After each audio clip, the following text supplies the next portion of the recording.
guys, welcome to my class. Bismillahirrahmanirrahim. Assalamu alaikum students, welcome to my class. My name is Humaira Bashir and you are watching Epic Words. आज हम chemistry के जिस topic को discuss करेंगे वो chapter 10 जो हम चला रहे थे, चैप्टर नंबर 10 और topic number 4, Lewis concept of acid and base. Last time हमने डिस्कस किया था कि एसिड और बेस क्या होता है, एसिड की क्वालिटीज़ क्या होती हैं, कैरेक्टरिस्टिक्स क्या होती हैं, बेस की कैरेक्टरिस्टिक्स क्या होती हैं। आज लेविस के कॉन्सेप्ट से देखेंगे कि एसिड क्या होता है और बेस क्या होती है। लेविस का कहना ये था, 1923 में एक साइंटिस्ट था G.N. लेविस, उसने एक अपनी थ्योरी पेश की थी। उसके अकॉर्डिंग कि एसिड क्या होता है, acid is a species which can accept a pair of proton, कि एसिड वो स्पीशी है जो पेयर ऑफ प्रोटॉन को एक्सेप्ट करे, उसे हम कहते हैं कि वो एसिड है। और बेस क्या होती है, which donate a pair of proton that is called base. थोड़ी सी मैं आपको एग्जांपल की तरफ लेकर चलती हूँ, फिर पॉइंट क्लियर हो जाएगा, कॉन्सेप्ट क्लियर हो जाएगा।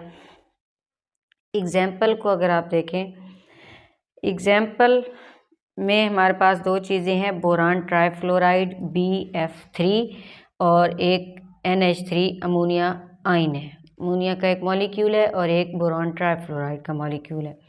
यहाँ पे मैंने थोड़ा सा लिखा हुआ है, इसको आप गौर से देखेंगे। बोरान ट्राइफ्लोराइड है, ये बोरान है और ये फ्लोरीन है। फ्लोरीन के 3 मॉलिक्यूल हैं। अब मैं थोड़ा सा इसका बोरान ट्राइफ्लोराइड का एटॉमिक नंबर आपको बताने जा रही हूँ। बोरान का जो एटॉमिक नंबर है,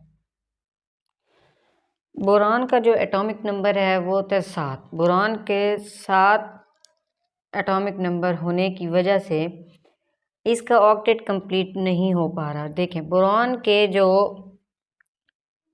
पहला शेल है उसमें कितने इलेक्ट्रॉन होते हैं, 2। बोरान के फर्स्ट शेल में 2 इलेक्ट्रॉन होते हैं और इसका जो वैलेंस शेल है उस वैलेंस शेल में कितने इलेक्ट्रॉन होते हैं, 3। 1 2 3, ये मैंने शो भी किए हुए हैं। मैं अगेन रिपीट कर रही हूँ, बोरान के एटॉमिक नंबर 7 होता है। बोरान का एटॉमिक नंबर कितना है, 7। उसके फर्स्ट शेल में कितने इलेक्ट्रॉन होते हैं, 2, और वैलेंस शेल में कितने इलेक्ट्रॉन हैं, 3। अब बोरान की ये विश है, बोरान की ये ख्वाहिश है कि वो अपना ऑक्टेट कंप्लीट करे। अब बोरान को अपना ऑक्टेट कंप्लीट करने के लिए मज़ीद कितने इलेक्ट्रॉन की ज़रूरत होती है, 5। यानी उसके वैलेंस शेल में ऑलरेडी कितने इलेक्ट्रॉन हैं, 3। अब 3 इलेक्ट्रॉन है, ऑक्टेट कंप्लीट करने के लिए कितने इलेक्ट्रॉन की ज़रूरत है, 5। और बोरान की ये विश है, ये ख्वाहिश है कि वो अपना ऑक्टेट जो है वो क्या करे, कंप्लीट करे। अब चले फ्लोरीन के पास। फ्लोरीन के पास कितने इलेक्ट्रॉन हैं, फ्लोरीन के पास टोटल 7 इलेक्ट्रॉन होते हैं और 7 इलेक्ट्रॉन है। और फ्लोरीन को भी ये लालच होती है कि वो भी अपना जो है ऑक्टेट को कंप्लीट करे। इसको अपना ऑक्टेट कंप्लीट करने के लिए कितने इलेक्ट्रॉन की ज़रूरत होती है, 1। देखें, 2 4 6 और 1 7। अब ये अपना ऑक्टेट कंप्लीट करना चाहता है और बोरान अपना ऑक्टेट कंप्लीट करना चाहता है। अब ये अपनी म्यूचुअल शेयरिंग करके, बोरान और फ्लोरीन म्यूचुअल शेयरिंग करने की वजह से अपने इलेक्ट्रॉन को क्या करता है, कंप्लीट करता है। अब चलते हैं अमोनिया की तरफ। अमोनिया के पास टोटल कितने इलेक्ट्रॉन हैं, देखें। अमोनिया का जो नाइट्रोजन है, नाइट्रोजन का एटॉमिक नंबर कितना होता है, 7। नाइट्रोजन का एटॉमिक नंबर होता है 7 और इसके फर्स्ट शेल में कितने इलेक्ट्रॉन होते हैं, 2। नाइट्रोजन के फर्स्ट शेल में कितने इलेक्ट्रॉन होते हैं, 2। अब इसका जो वैलेंस शेल है, वैलेंस शेल में कितने इलेक्ट्रॉन बच गए, बाकी 5। अब अमोनिया में जो नाइट्रोजन है, नाइट्रोजन को भी अपना ऑक्टेट कंप्लीट करना है।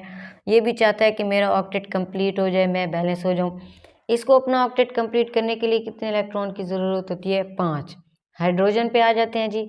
हाइड्रोजन के वैलेंस शेल में 1 इलेक्ट्रॉन होता है और इस 1 इलेक्ट्रॉन की वजह से ये चाहता है मैं भी अपना ऑक्टेट कंप्लीट करूं, अपना जो शेल है उसको कंप्लीट करूं। तो ये इस 1 इलेक्ट्रॉन है, इसे 1 इलेक्ट्रॉन और चाहिए। अब हाइड्रोजन क्या कहता है, हाइड्रोजन भी कहता है कि मेरा जो है शेल जो है वो कंप्लीट हो। हाइड्रोजन डुप्लेट रूल के अकॉर्डिंग, डुप्लेट रूल के ज़रिए अपने 2 इलेक्ट्रॉन मुकम्मल करना चाहता है। अब नाइट्रोजन के पास जो 3 इलेक्ट्रॉन पड़े हैं वैलेंस शेल में, 2 ये जो लोन पेयर है, लोन पेयर हमने 9th क्लास में पढ़ा था, जो हिस्सा ना ले बॉन्डिंग में पेयर, उसे हम क्या कहते हैं, लोन पेयर। ये जो लोन पेयर है, ये लोन पेयर अपना किसको दे देता है, बोरॉन को। इस नेक्स्ट स्टेप पे देखें, बोरॉन ट्राइफ्लोराइड हो गया। अब ये जो इसने, ये जो था इसके पास लोन पेयर, ये अपना लोन पेयर किसको दे देता है, बोरॉन को, और ये कहता है कि भाई तुम जाओ और अपना ऑक्टेट कंप्लीट करो। अब नेक्स्ट स्टेप पे आ जाते हैं। अब होता क्या है, कोऑर्डिनेट कोवेलेंट बॉन्ड के ज़रिए बोरॉन ट्राइफ्लोराइड अपना, बोरॉन जो है अपना ऑक्टेट कंप्लीट कर लेता है। अब जिसने इलेक्ट्रॉन पेयर, प्रोटॉन का पेयर दिया वो क्या कहलाया, जिसने पेयर लिया वो क्या कहलाया। ऊपर मैंने आपको बताया था कि एसिड क्या चीज़ है, एसिड जो पेयर ऑफ प्रोटॉन एक्सेप्ट करे। अब आ जाए नीचे, आप यहाँ पे आप देखें, बोरॉन ने पेयर ऑफ इलेक्ट्रॉन एक्सेप्ट किया है, तो इसे हम क्या कहेंगे, बोरॉन क्या हुआ, बोरॉन जो है ये एसिड, एसिड, और नाइट्रोजन यानी ये जो अमोनिया का मॉलिक्यूल था ये क्या कहलाया, बेस।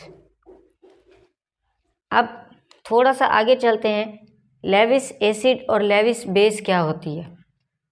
लेविस एसिड और लेविस बेस में थोड़ा सा डिफरेंस है, मैंने पहले भी बताया है कि जो प्रोटॉन का पेयर एक्सेप्ट कर रहा है वो क्या कहलाया, एसिड, जो प्रोटॉन का पेयर डोनेट कर रहा है वो क्या कहलाएगा, बेस। अब लेविस एसिड क्या होता है, लेविस एसिड जो प्रोटॉन एक्सेप्ट करे, BF3 है, बोरॉन ट्राइफ्लोराइड है, AlCl3, FeCl3।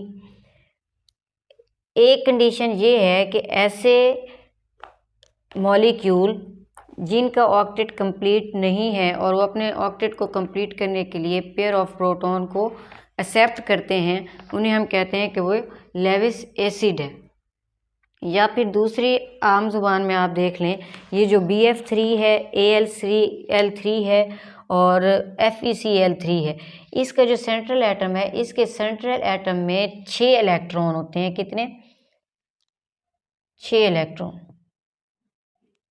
और इन्हें अपना ऑक्टेट कंप्लीट करने के लिए 2 इलेक्ट्रॉन की और ज़रूरत होती है। इनका ऑक्टेट कंप्लीट नहीं है। इसके सेंट्रल एटम में कितने इलेक्ट्रॉन हैं, 6। इनका ऑक्टेट कंप्लीट ना होने की वजह से इनको इलेक्ट्रॉन की ज़रूरत पड़ती है, जिसकी वजह से इसे हम ये कहते हैं कि BF3, AL3 या FeCl3 ये क्या कहलाते हैं, लेविस एसिड। दूसरी कंडीशन ये है कि जो कैटायनिक मॉलिक्यूल होते हैं जिन पे पॉजिटिव चार्ज होता है, जैसा कि सोडियम है, पोटाशियम है, कैल्शियम का जो आयन है, इन को भी एक्सेप्ट करने की टेंडेंसी होती है इनके पास, जिसकी वजह से इसे हम कहते हैं कि ये भी लेविस एसिड है। अब लेविस बेस क्या होती है, लेविस बेस जो न्यूट्रल स्पीशी होती है जिसमें near about at least one lone pair हो, जैसे अमोनिया है, इसके ऊपर भी एक लोन पेयर है। न्यूट्रल स्पीशी जिसमें लोन पेयर हो कम से कम एक उसके पास, उसे हम कहते हैं कि वो बेस है, जैसा कि अमोनिया। दूसरी कैरेक्टरिस्टिक्स लेविस बेस की, या आप कंडीशन कह लें कि शर्त कह लें, अगर तो वो नेगेटिवली चार्ज है और एनाइन है, जैसा कि साइनाइड है, क्लोराइड है, हाइड्रोक्सलाइन है, ये नेगेटिव चार्ज पार्टिकल्स हैं। नेगेटिवली चार्ज पार्टिकल्स को हम क्या कहते हैं कि ये लेविस बेस है। अगर आपको वीडियो अच्छी लगे तो इसे चैनल को सब्सक्राइब करें, चैनल न्यू है, इस चैनल को आपकी सपोर्ट की ज़रूरत है। Thank you so much.